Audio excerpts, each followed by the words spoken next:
Hey everybody, this is Jim at SP500chart.com using time-honored techniques to understand modern markets, featuring daily technical analysis videos of the S&P 500 index, of which this is one.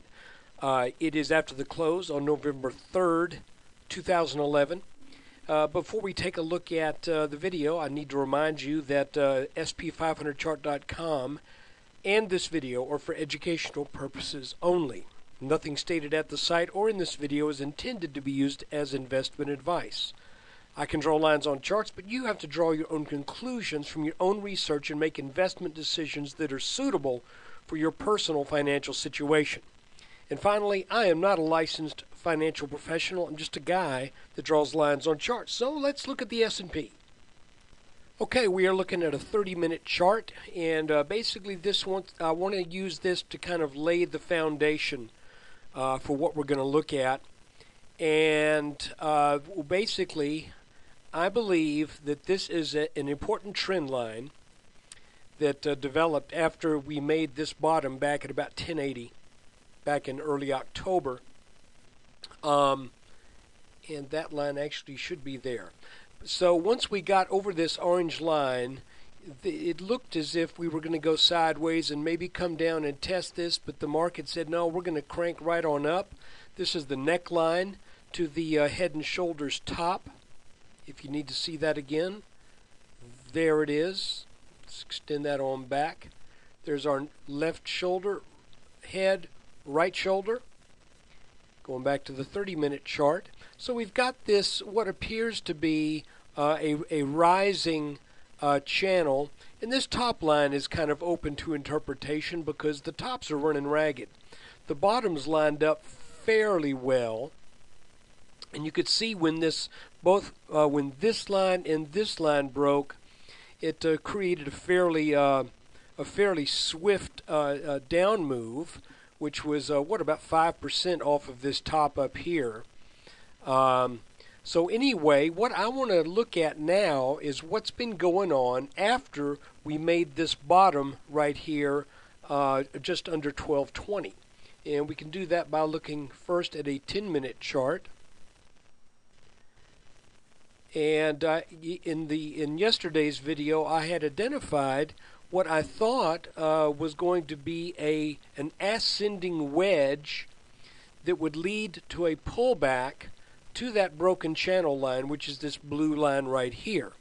And it's kind of funny, when the day got started, that wedge, I mean, I was feeling like, man, you couldn't do better than that, because this was where the green line is, and this sucker opened at the top, came down to the bottom, and then came back and looked like it was going to turn back here, but then all of a sudden there was another gear.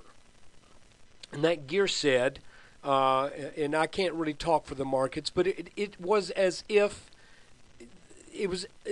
this back test of this blue line right here was just calling out, let's get this done.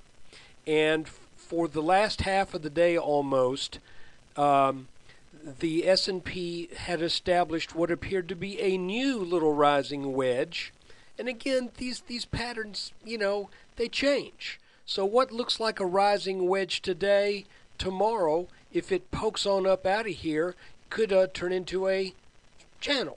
Okay, but right now, just drawing across the tops that we had throughout the day and the bottoms, finding the most touches. Actually, this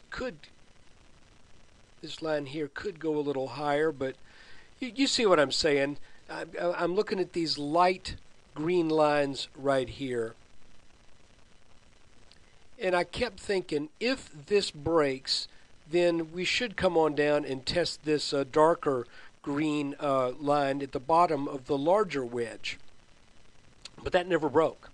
Instead, the markets just kept plowing higher, as if not taking no for an answer. And that was actually a pretty bullish move. But I did what I said I was going to do. I did short on the first tag of this blue line right here, and I can stop out on this without doing too much damage. But I think that's for right now, that's probably the right play. It's kind of hard, to be honest with you, knowing what we know that's going on in Europe.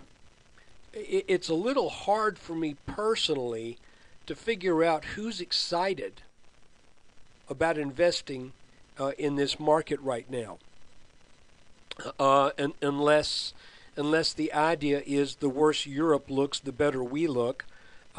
Maybe that's the thinking.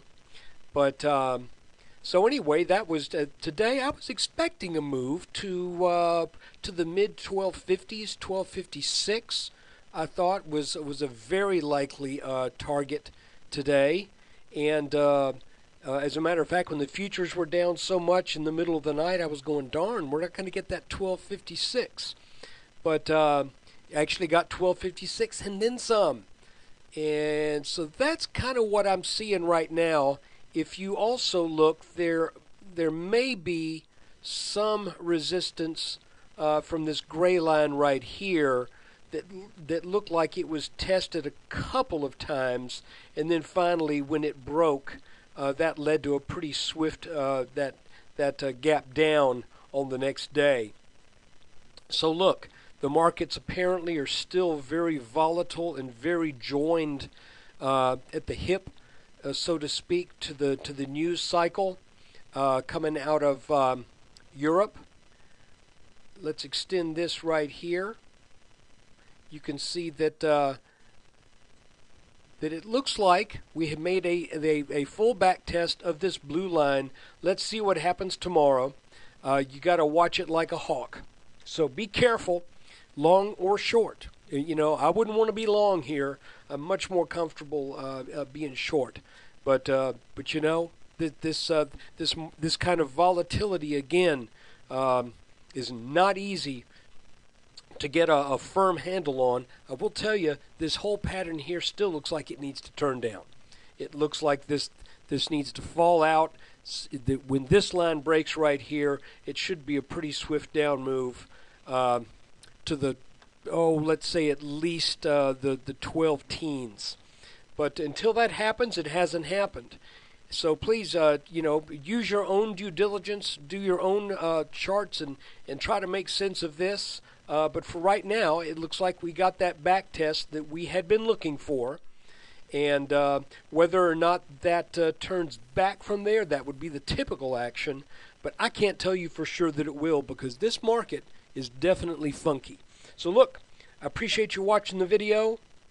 And if you get a chance, please come visit at sp500chart.com. And by the way, I had some person comment well, I'll just say they commented saying that they didn't like the fact that I said things like, it looks like, or I would expect, or the chances or the odds seem to favor, because they want me to come right out and tell them exactly what the markets are going to do. Just between you and me and the signpost, I would love to be able to do that too, but if I did, I'd be a liar.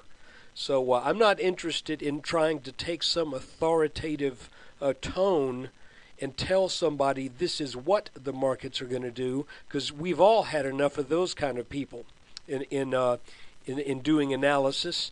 And so all I'm saying is, this is what the propensity is, this is what the tendency is, not this is what is going to happen. Nobody can do that, folks. I can't, nobody can. And if you can understand that, then that will certainly put you into a better frame of mind to be defensive when things do not go the way you think they're going to go. So look, thanks for watching the video. Take care, and I hope tomorrow brings us some more interesting things.